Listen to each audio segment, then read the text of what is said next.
जय गुरुदेव। आज इस सत्संग में बहुत ही गंभीर विषय पर चर्चा की जाएगी। जी हाँ मेरे प्यारे भाई और बहनों, परम पूज्य स्वामी जी महाराज ने बहुत पहले हम सभी को आगाह किया। अभी क्या देखते हो, अभी तो कितने जय गुरुदेव बाबा बनेंगे और लोग भ्रमित हो जाएंगे।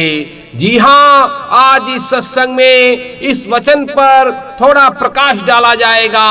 आप सभी प्रेमी भाई बहन बड़े गौर से सत्संग को पूरा सुनिए और जन जन तक शेयर कीजिए, जिससे परम पूज्य स्वामी जी महाराज की अमरवाणी जन जन तक पहुंच सके। जय गुरुदेव। आध्यात्मिक या रूहानियत का मतलब, कर्म का, धर्म का मतलब हिंदू मुसलमान किसी ने नहीं समझा। कोई मुसलमान मुझे बता दे कि कुरान की किस आयत में कुर्बानी लिखा है। कुर्बानी तो इंद्रियों की करनी थी। मोहम्मद का नूर गाय, बकरी, बिल्ली, चूहे, मुर्गी, मछली सभी में है। अगर तुम उसके नूर को दुख पहुंचाओगे तो खुदा तुमसे रूठ जाएगा और तुमको दोजख और नरकों में बड़ी मार पड़ेगी। तुमको इस बात का पता नहीं है जो खुदा के बनाए हुए जीवों को सताता है। खुदा नाराज होकर क्या करेगा, यह आप पुस्तकों में पढ़ें। कलयुग का यह मलिन समय है। यह समय इंद्रियों के विकारों का है, बुद्धि के खराब होने का है। इसमें खान पान का कोई विचार नहीं। चाहे अच्छा खाना हो या बुरा, केवल खाने से मतलब है। इसलिए आज के युग में उन आचार्यों की जरूरत है जो सही मार्गदर्शक कर सकें। जब महात्मा सबके बीच में आकर प्रेम का, सदाचार का, अनुशासन का पाठ नहीं पढ़ाएंगे, तब तक स्त्री पुरुषों का चरित्र बल उठ नहीं सकता। इसलिए आज के युग में महात्माओं की विशेष जरूरत है और आवश्यकता है। हम धर्म से गिर गए, कर्म से गिर गए तो हमारे पास क्या बचा। हम झूठ बोलते हैं, धोखा देते हैं, दूसरों की निंदा आलोचना करते हैं, दूसरों की बहू बेटियों को कुदृष्टि से देखते हैं, क्योंकि हमारा चरित्र गिर गया। विषय विकारों की लपेट में हम शिकार कर रहे हैं। जब हमारा हर तरह से पतन हो गया तो हम अपने आप इस युग में राजनैतिक विधान के अनुसार उठ नहीं सकते।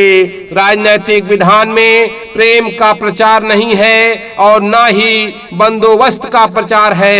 जब प्रेम का प्रचार होता है तब इंसानों के अच्छे विचार उत्पन्न होते हैं। जब मनुष्य हर प्रकार से गिर जाता है कि अपने परिवार से, अपने कुटुंबियों से, अपने बेटियों से, अपनी बहनों से इतना तंग आ जाता है, इतना आतंक छा जाता है कि वह फिर सोचने लगता है कि हमारा जीवन कितना कलेशमय हो गया है। प्रेम का प्रचार जो महात्माओं द्वारा होता था, उसके ना होने से गृह युद्ध हो गया। ऐसा कोई घर परिवार नहीं है जो अपने परिवार के आदमी से दुखी ना हो। पहले गृह युद्ध, उसके बाद समाज युद्ध, उसके बाद राज युद्ध, राज के नियमों का उल्लंघन, समाज के नियमों का उल्लंघन और फिर देश के नियमों का उल्लंघन हो गया। इस तरह से इसका नाम हो गया गृह युद्ध।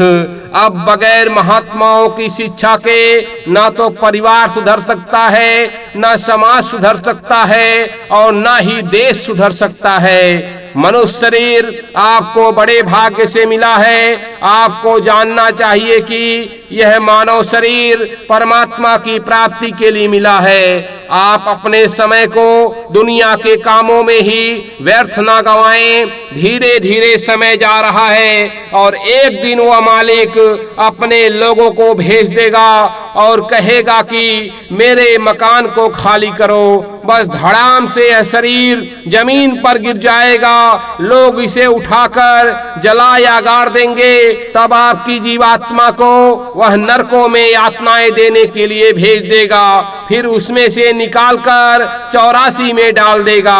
आपको सोचना चाहिए कि आपने इस शरीर को पाकर कोई भी अच्छा काम तो किया नहीं और आशा करते हो कि स्वर्ग मिल जाए, वैकुंठ मिल जाए। आपको नहीं मालूम कि आप हर पल हर समय कोई ना कोई कर्म तैयार कर रहे हो। अब सोचो कि कैसे इससे छुटकारा मिलेगा। इसके लिए आपको महापुरुषों की खोज करनी पड़ेगी, वही आपको इससे छुटकारा का रास्ता बताएंगे और नरक और 84 की यातनाओं से बचाकर कर्मों का भुगतान कराकर आपको यहाँ से अपने घर, अपने सच्चे घर जाने का मार्ग बताएंगे। तभी आपको असली आनंद मिलेगा। मनुष्य शरीर बड़े भाग्य से मिला है। बच्चा हो, बूढ़ा हो, स्त्री हो, पुरुष हो, पति हो, पत्नी हो, मित्र हो या शत्रु हो, जितना जितना समय लेकर हर आदमी आया हुआ है उतने ही दिन तक एक दूसरे का संबंध रहेगा। सभी लोग इस कर्म क्षेत्र भूमि में सब कर्म करते धरते एक दिन यह जीवन लीला समाप्त कर देंगे। जिसका जितना हक जिस जिस पर है वह उतना अदा करना होगा। यह लेन देन का कारखाना है, जो करता है वह पाता है। कोई पति बनकर आएगा, कोई पत्नी बनकर आएगी, कोई पुत्र बनकर आएगा, कोई पिता बनकर आएगा, कोई मित्र बनकर आएगा। इस अवधि में आकर अपना लेन देन करते हैं। कोई 10 साल के लिए आता है, कोई 20 साल के लिए आता है, कोई 50 साल के लिए आता है। किसी की आयु कम है, किसी की ज्यादा है। इसी थोड़े जीवन काल के लिए तुमको परमात्मा को पाने का काम करना है, ताकि तुम्हारा रोना धोना और मौत की वह हालत ना आए, तुम्हें फिर दोबारा 84 और नरकों में भटकना ना पड़े।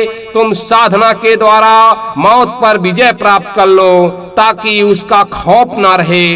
जब समय पूरा हो तो खुशी खुशी इस पंच भौतिक किराए के मकान को खाली कर दो, सौंप दो। यदि जीवन काल में तुमने यह काम नहीं किया तो याद रखो, मौत तुम्हारा पीछा कर रही है और तुम उसके जालिम पंजे से बच नहीं सकते।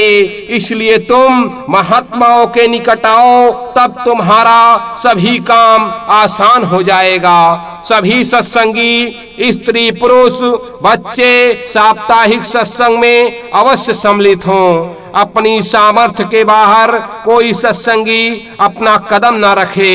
आपस में प्रेम सबसे रखे। किसी के घर में अंडा, मांस, शराब, मछली का सेवन न हो। मांस खाने वाले और बुरे आचरण वालों से सावधानी पूर्वक बर्ताव रखें। सत्संग में आकर पर स्त्री गमन करने वालों को भारी दंड दिया जाएगा। रिश्वत त्यागना जरूरी है। जो लोग प्रभु को पाना चाहते हैं, शिव नेत्र खुलवाना चाहते हैं, स्वर्ग, वैकुंठ, शिवलोक, विष्णुलोक, ब्रह्मालोक, चंद्रलोक, शक्ति लोक, ईश्वर लोक में जाना चाहते हैं, तो जल्दी समीप में आवे।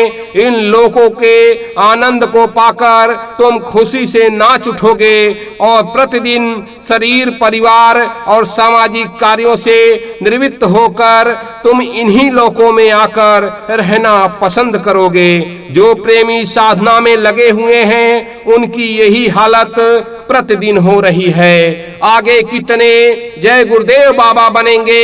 सत्संग एक ऐसा अखाड़ा है जहां हर तरह के दाव देकर मन को परास्त किया जाता है।